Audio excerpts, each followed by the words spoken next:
First of all, like, why is there so much conflict behind this? Like I said, soy contains these isoflavones that are a class of phytoestrogens. And what that means is, these things that act like estrogen in the body, but they also act in some ways like anti-estrogens. They're not the same as estrogen. So very often these phytoestrogens will have an estrogen, a weak estrogen-like effect, or sometimes an anti-estrogen effect.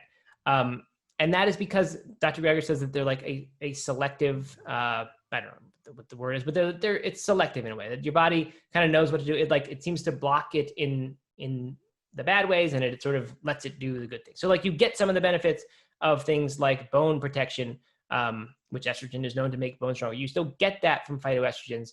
And it turns out that things like the breast cancer risk, whereas if you were having, a huge amount of actual estrogen going into your body, then yes, it would do things like, potentially cause these sort of hormonally sensitive cancers like breast cancer or prostate cancer that soy has been blamed for.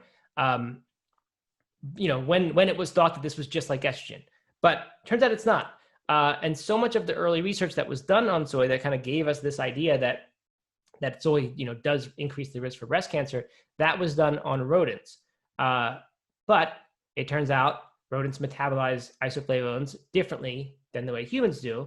And in humans, it turns out that the most recent studies have shown that either it's actually slightly protective against breast cancer, or it has no effect at all. So, that whole thing is probably not true. And then even they're talking about, like, for people who have been diagnosed with breast cancer or prostate cancer before, it was kind of thought that, well, even if it doesn't cause it, those people should still avoid it because it's still, anything messing with hormones you would want to avoid.